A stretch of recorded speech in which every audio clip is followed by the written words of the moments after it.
માંગરોળ તાલુકાની તરસાડી નગરપાલિકામાં માળખાગત સુવિધા રોડ રસ્તા સ્વચ્છતા માટે ફાળવાતી ગ્રાન્ટમાં ભ્રષ્ટાચારનું કૌભાંડ બહાર આવતા ખળભળાટ મચી જવા પામ્યો છે। માંગરોળ તાલુકાની તરસાડી નગરપાલિકામાં ટાસ્ક ફોર્સની ઓડિટમાં મોટો ભ્રષ્ટાચાર થયો હોવાનું સામે આવ્યું છે। તરસાડી નગરપાલિકામાં આકસ્મિક રીતે છેલ્લા 2 વર્ષના કામની ચકાસણી કરવામાં આવી હતી, જેમાં કરોડો રૂપિયાનો ખર્ચ ગાઈડલાઈન મુજબનો થયો છે। તે માટે તપાસ શરૂ કરવામાં આવી હતી, જેમાં ઘણી બધી ચૂક નાણાકીય વ્યવહારમાં ગફલત સામે આવી છે। માળખાગત સુવિધા રોડ રસ્તા સ્વચ્છતા માટે ફાળવાતી ગ્રાન્ટમાં કરોડો રૂપિયાના ખર્ચે મંજૂર થયેલ સોલાર સિસ્ટમ સ્વચ્છતા માટેના સાધનો પર ભ્રષ્ટાચાર સામે આવ્યો છે।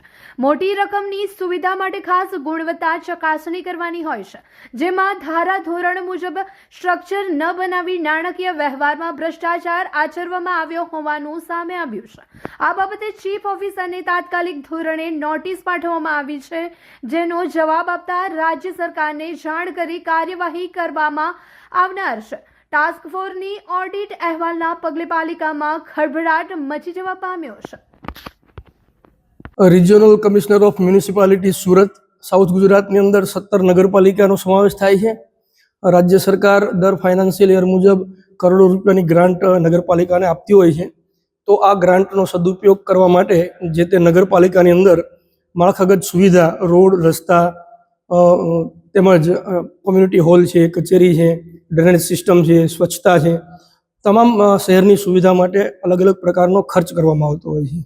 આ ખર્ચના નાણાકીય હિસાબ મુજબ સરકારે જે નક્કી કરેલી ગાઈડલાઇન્સ મુજબ થયો છે કે કેમ, તે બાબતે રિજિયોનલ કમિશનર મ્યુનિસિપાલિટી સુરત ખાસ ટાસ્ક ફોર્સની રચના કરેલ છે, જે અન્વયે તમામ નગરપાલિકાની આકસ્મિક તપાસણી કરેલ છે।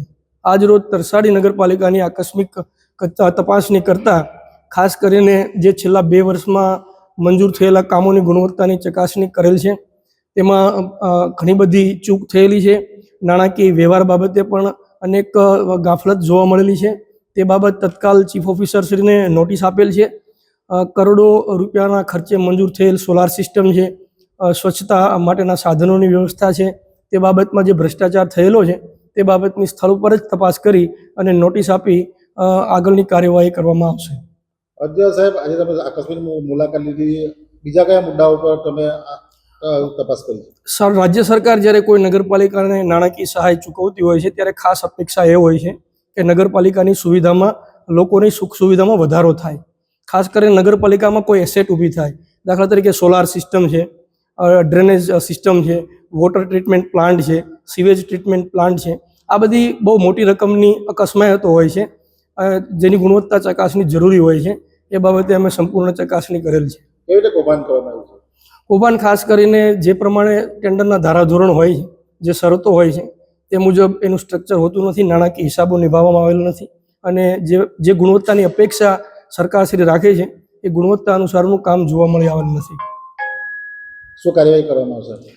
અત્યારે તો નોટિસ ઇસ્યુ કરેલ છે, જે પ્રમાણે જવાબ આપશે એ પ્રમાણે રાજ્ય સરકારને જાણ કરવામાં આવશે।